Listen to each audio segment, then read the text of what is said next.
الحمد للہ الذی ذی العزت والعلا والصلاة والسلام علی سید الانبیاء شمس الضحیٰ بدر الدجا نور الہدی منبع الجود والعطا اما بعد فاعوذ باللہ من الشیطان الرجیم بسم اللہ الرحمن الرحیم النبی اولی بالمؤمنین من انفسہم صدق اللہ العظیم وصدق رسولہ النبی الکریم اللہم صلی علی سیدنا و مولانا محمد معدن الجود والکرم وآلہ وصحبہ وبارک وسلم۔ حمد و صلوات کے بعد کچھ چیزوں کے بغیر زندگی میں گزارا ہو سکتا ہے، کچھ چیزوں کے بغیر گزارا نہیں ہو سکتا۔ انسان کا ایک ہاتھ کٹ جائے تو کچھ نہ کچھ نظام زندگی چلتا ہے، ایک پیر کٹ جائے تو کچھ نہ کچھ نظام زندگی چلتا ہے، لیکن اگر اس کا دل نکال لیا جائے تو نظام زندگی رک جاتا ہے۔ انسان کے وجود سے کچھ چیزوں کا نکل جانا اس کے وجود کو سلامت رکھتا ہے، لیکن روح نکل جائے تو وجود کا سلامت رہنا ممکن نہیں رہتا۔ دین میں کچھ کام ایسے ہیں کہ جو اگر رہ جائیں تو گزارا ہو جاتا ہے، لیکن کچھ کام اصل دین ہے، روح دین ہے، ان کے بغیر گزارا ہو نہیں سکتا۔ مومن کی زندگی آگے چل نہیں سکتی۔ ان کاموں کی بنیاد اور ان کی اصل اور ان کی روح میرے محبوب علیہ السلام کی محبت ہے۔ حضور کی محبت کے بغیر دین چل نہیں سکتا۔ نماز ہو، روزہ ہو، حج ہو، زکوٰۃ ہو، سارا کچھ ہو، لیکن محبت مصطفیٰ صلی اللہ علیہ وسلم نہ ہو تو نظام چلتا نہیں۔ اس لیے کہ حضور روح ہیں، حضور اصل کائنات ہیں، حضور جانے کائنات ہے، حضور مقصد کائنات ہے، حضور منبع کائنات ہے، حضور وجود کائنات ہے۔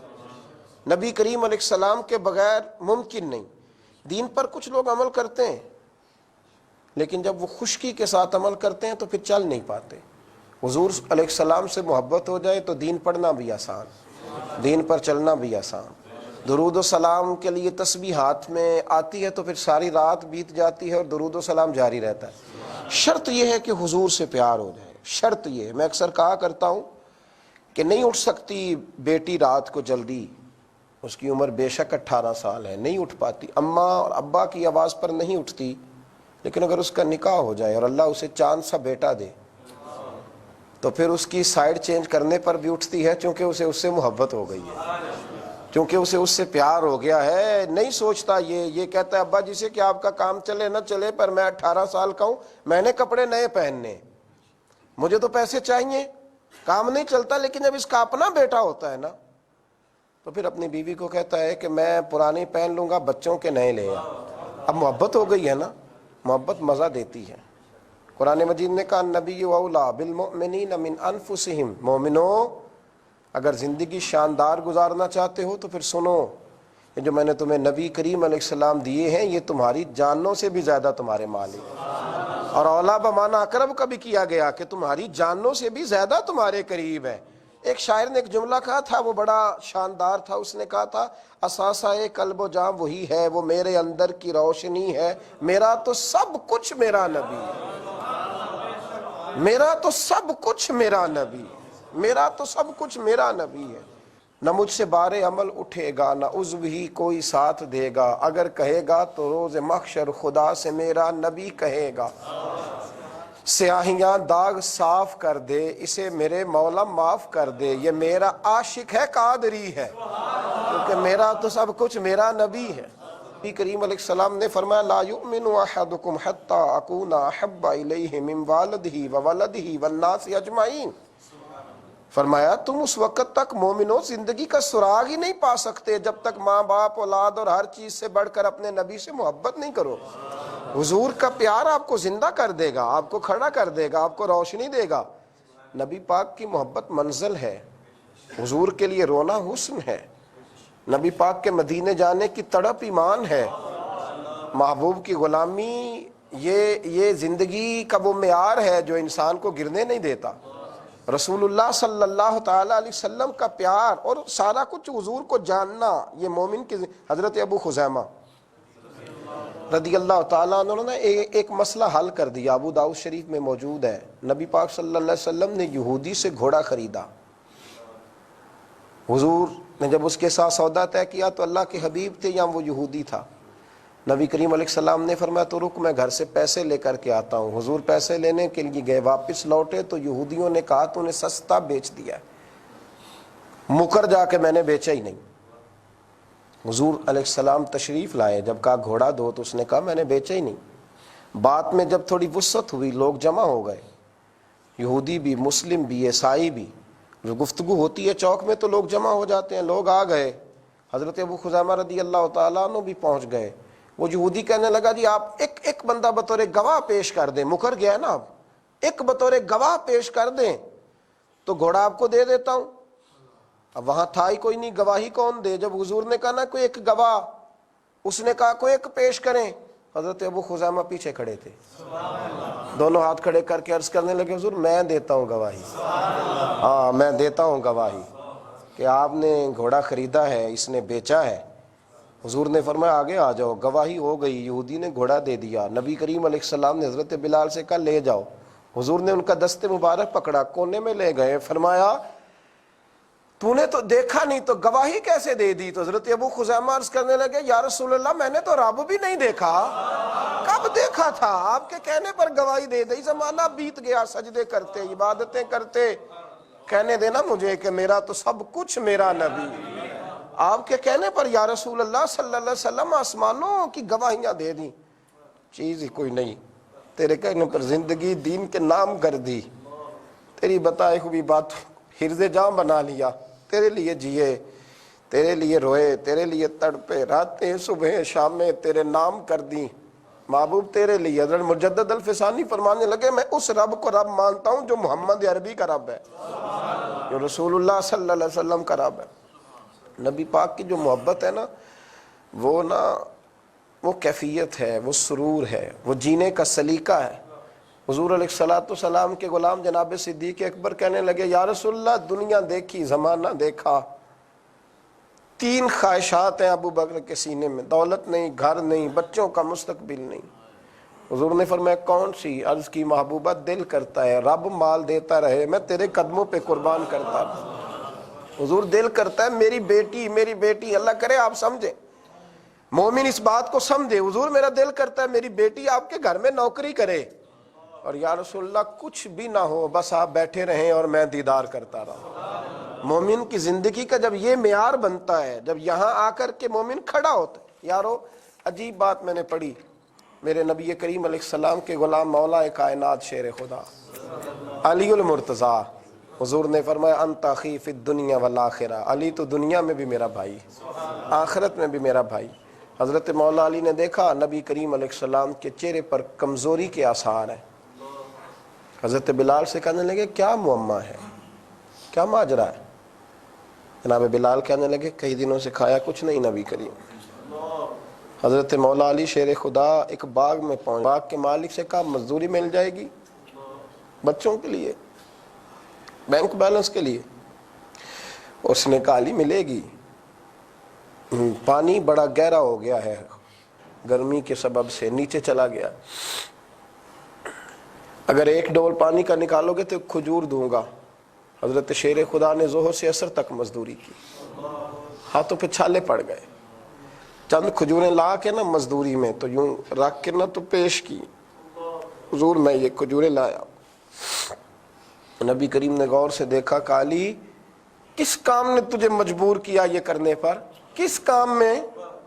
کیا جملہ ہے، کیا انداز ہے؟ مطلب آپ دیکھیں نا کوئی بچہ کوئی کام کر کے آیا تو اسے پوچھا جاتا کیا مجبوری تھی؟ تو نبی کریم علیہ السلام نے فرمایا علی کیا مجبوری تھی کسی کے باغ میں مزدوری کرنے کی؟ کیا مجبوری تھی؟ ہاتھوں پہ چھالے پڑ گئے، مجبوری کیا تھی؟ تو شیر خدا رو پڑے، کہنے لگے محبوبہ محبت کی مجبوری تھی۔ کدھر جائیں، یہ محبت ہے نا، یہ نہیں جینے دیتی، یہ دائیں بائیں نہیں نکلنے دیتی، اس کا اپنا ایک معیار ہے، اس کا اپنا ایک مزاج ہے، اس کی اپنی ایک طبیعت ہے، یہ نہیں آگے۔ حضور محبت کی مجبوری تھی، جب آپ کو دیکھا کہ آپ نے کھانا نہیں کھایا تو میں مجبور ہو گیا تھا، میں مزدوری کر کے لایا ہوں۔ میرے رسول پاک علیہ السلام کے غلاموں، مومن کی زندگی بنتی تب ہے جب وہ مصطفیٰ کریم سے پیار کرتا ہے، جب یہ جذبہ جب بیدار ہوتا ہے تو پھر بڑے بڑے کٹھن سفر چھوٹے محسوس ہوتے ہیں، پھر بڑے بڑے مشکل رستے آسان دکھائی دیتے ہیں، اور یہ جذبہ اتنا تیز ہوا صحابہ میں۔ حضرت فاطمہ بنت قیس رضی اللہ تعالیٰ عنہ بیوہ ہو گئیں، حضور کی غلام ہیں، کنیزہ ہیں، بیوہ ہو گئی ہیں۔ کتنا انسان سوچتا ہے اپنے مستقبل کے بارے میں، بیوہ ہو گئے، رشتے آنے لگے۔ ایک رشتہ حضرت عبد الرحمن ابن عوف جیسے مالدار کا آیا، ایک حضرت اسامہ بن زید جیسے غریب کا آیا۔ حضرت فاطمہ بنت قیس کے والدین نے کہا کہ عبد الرحمن ابن عوف سب سے امیر ہے، وہاں نکاح کر دیا جائے، بیٹی کا مستقبل محفوظ ہوگا۔ اسامہ بن زید غریب ہیں۔ جناب فاطمہ بنت قیس صحابیاں تھیں، کسی نے ان سے کہا کہ رشتے دو ہیں، بتاؤ کیا کرنا ہے؟ کہنے لگی کچھ چپکے سے پتہ کرو میرے نبی کی رضا کیا ہے، پتہ کرو نا ان کی رضا کیا ہے، وہ کیا چاہتا ہے، ان سے تو کوئی پوچھے۔ کسی نے آ کے خبر دی کہ حضور علیہ السلام فرماتے ہیں اختیار اس کا اپنا ہے، پر لگتا ہے کہ نبی پاک کی توجہ اسامہ بن زید کی طرف ہے۔ فاطمہ روٹی تھوڑی ملے گی، گھر کچا ملے گا، اور ہو سکتا ہے کہیں فاقہ بھی ہو، کرنا کیا ہے؟ تو جناب فاطمہ بنت قیس کہنے لگی روٹی، کپڑا، مکان، گھر، بنگلہ اس کی تو ضرورت ہی نہیں، ضرورت تو یہ ہے کہ مدینے کا چاند راضی ہے کہ نہیں، اس کی تو ضرورت ہی نہیں، اس لیے کہ وہ میرے اندر کی روشنی ہے، میرا تو سب کچھ میرا نبی ہے، اساسائے قلب و جاں وہی ہے، میرا تو سب کچھ میرا نبی۔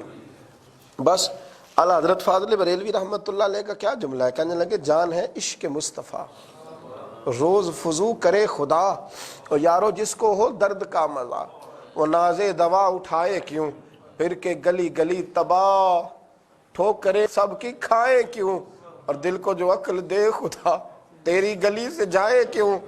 ابا اور اماں کے پاس بیٹھ کے بیٹی مشورہ دیتی ہے، کہتی ہے ابا جی فکر میری نہ کرنا، اماں فکر نہ کرنا کہ بیٹی غلام کے گھر جائے گی تو گزارا کیسے کرے گی، مجھے مدینے والے کے حوالے کر دیں، اللہ رسول مجھے ضائع نہیں کریں گے۔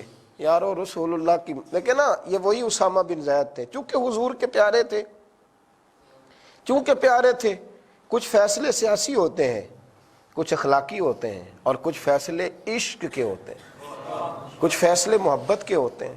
جب بہت زیادہ مال آیا تو حضرت عبداللہ ابن عمر، جناب عمر کے صاحبزادے تھے، حضرت عمر امیر المومنین تھے، اپنے بیٹے کو 25,000 دینار دیے، اسامہ بن زید کو 50,000 دیے۔ عبداللہ ابن عمر نے گھر جا کے اماں سے شکایت کی کہ ابا جی ویسے تو عدل کی بات کرتے ہیں، میری تو خدمات بڑی ہیں، اسامہ بن زید تو چھوٹے تھے، اور میں تو بدر سے جہاد کرتا آ رہا ہوں، اور مجھے 25 دیے اور اسامہ بن زید کو 50 دیے، حضور کے غلام زادے کو، زید بن حارثہ غلام تھے، ان کے بیٹے کو۔ حضرت عمر تک بات پہنچی تو بلایا، بیٹے کو سامنے بٹھایا، تو عدل و انصاف کا بادشاہ اور فیصلے کی قوت رکھنے والا شخص بھی رو پڑا، کہنے لگے پتر پتہ مجھے ہے، خبر مجھے ہے کہ خدمتیں تیری زیادہ ہیں، پر اسامہ بن زید نے مصطفیٰ کی نوکری بڑی کی ہے، اسامہ ان کے گھر رہتے تھے، حضور پیار کرتے تھے، بیٹے میں نے نا انہیں جو دیا ہے تو وہ خدمت دیکھ کر نہیں، مصطفیٰ کی نسبت دیکھ کر، حضور کی نسبت دیکھ کر۔ یہ جو انداز ہے نا بھائی، یہ جو طریقہ ہے، یہ جو انداز ہے، یہ صحابہ میں اس طرح تھا کہ جیسے وہ اس سے غذا لیتے تھے، جیسے یہ ان کی زندگی چلانے کے لیے ان کے پاس ایندھن تھا، اسی محبت کے بل بوتے پر جیتے تھے۔ حضرت حارثہ بن نعمان جب حضور نکاح کرتے نا ایک مکان پیش کرتے، ایک کمرہ، جب نکاح کرتے کمرہ۔ اللہ کے رسول علیہ السلام نے سیدہ فاطمہ الزہرا کا نکاح کیا، جناب فاطمہ الزہرا تھوڑی سی دور تشریف لے گئیں، پہلے حضور دن 2 مرتبہ سیدہ فاطمہ سے ملتے تھے، اب ذرا دور چلی گئیں تو دن میں 1 مرتبہ ہو گیا۔ ایک دن ذرا دیر سے گئے تو سیدہ رو پڑی، حضور جلدی آ جایا کریں، میں کوئی کام ہی نہیں کر پائی۔ تو محبوب نے فرمایا کہ حارثہ نے پہلے میری بڑی نوکری کی ہے، مکان تو اس کا ہے پر میرا دل نہیں کرتا اب اسے کہوں۔ بات حضرت حارثہ بن نعمان تک پہنچی، آ کے نا دروازے پہ کھڑے ہو گئے، بولتے کچھ نہیں، روئے جاتے، بولتے روتے جاتے۔ حضور نے فرمایا کیوں روتا ہے؟ عرض کی حضور مجھ سے بڑا بھی کوئی خوش قسمت ہوگا جس کے مکان میں سیدہ فاطمہ رہے، اور کہا یا رسول اللہ آپ ہماری جانوں کے بھی مالک ہیں، مالوں کے بھی مالک ہیں، حضور مہربانی فرما۔ یار یہ محبت عجیب کام کراتی ہے۔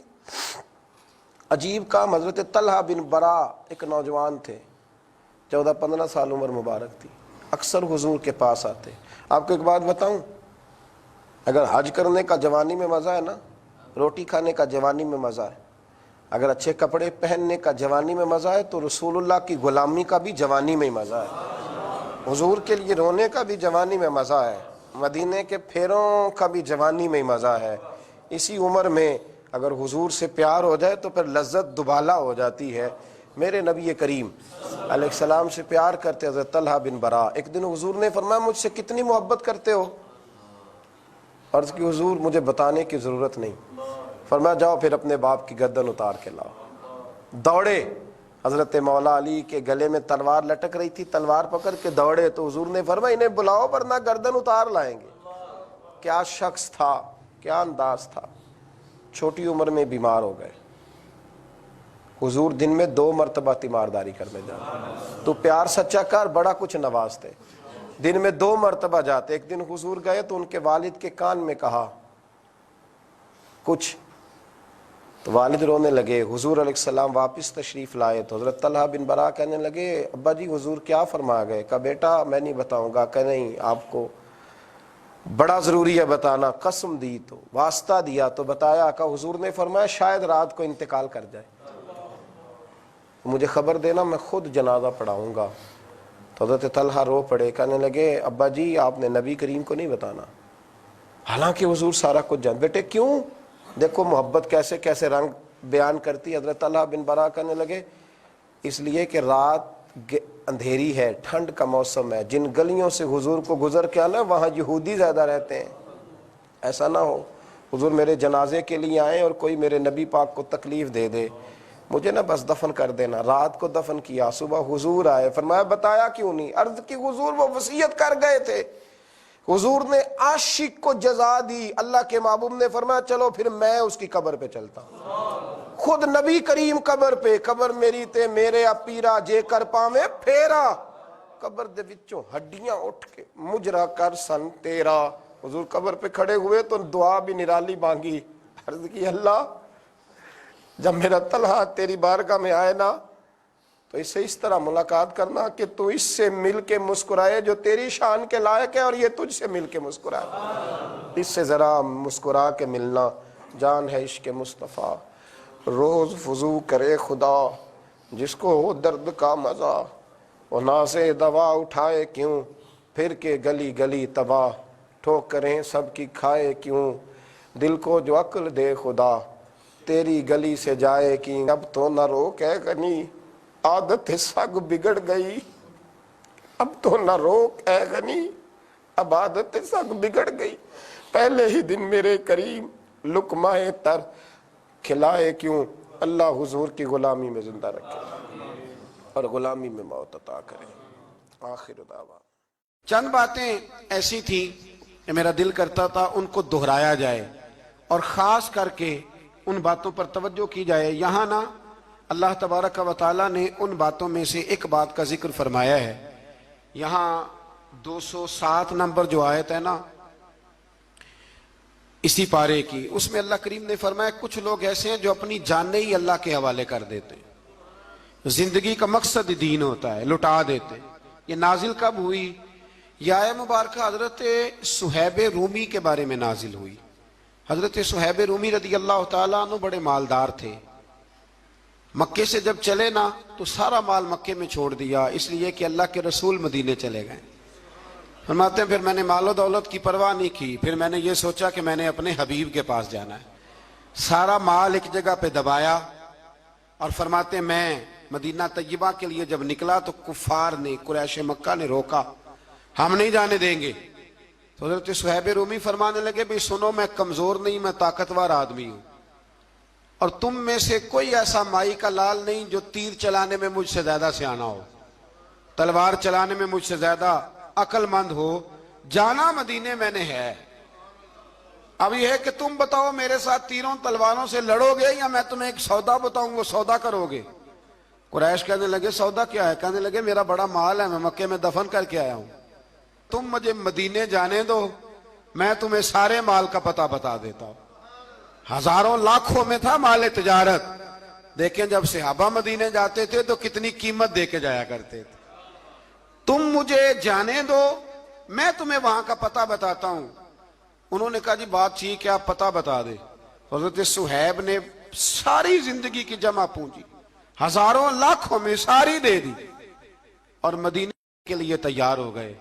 اللہ کریم نے اس بات کو بڑا ہی پسند فرمایا اور فرمایا وَمِنَ النَّاسِ مَن يَشْرِي نَفْسَهُ ابْتِغَاءَ مَرْضَاتِ اللَّهِ. فرمایا کچھ لوگ ایسے ہیں جو اپنی جانیں بیچ دیتے ہیں اللہ کی رضا حاصل کرنے کے لیے. اپنی جانیں بیچ دیتے ہیں.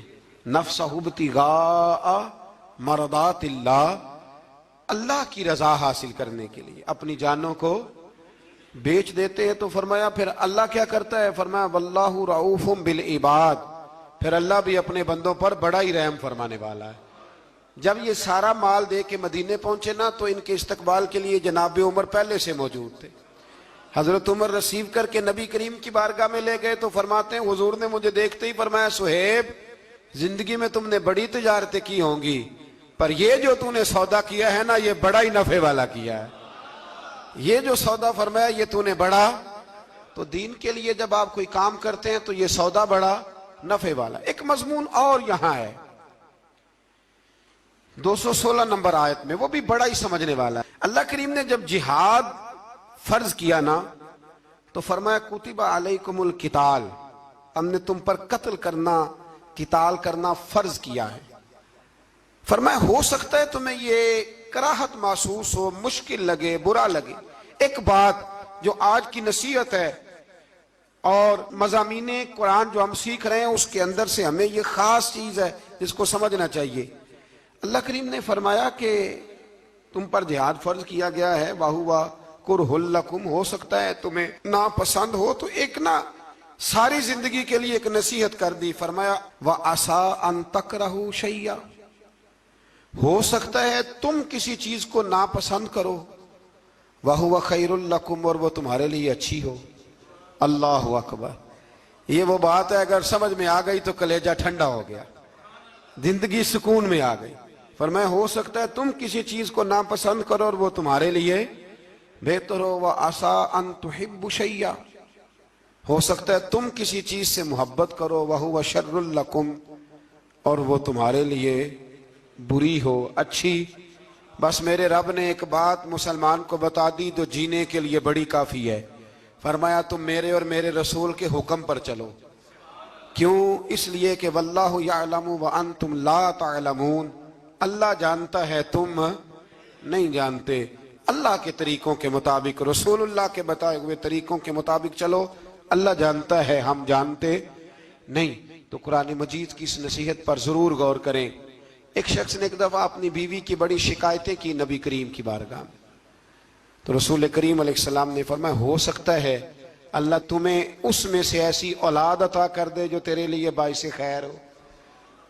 جو چیزیں ہم ناپسند کرتے ہیں بعض اوقات اسی میں سے اللہ تعالی ہمارے لیے خیر کر دیتا ہے. اللہ ہمیں سمجھنے کی توفیق عطا فرمائے. آخر دعوانا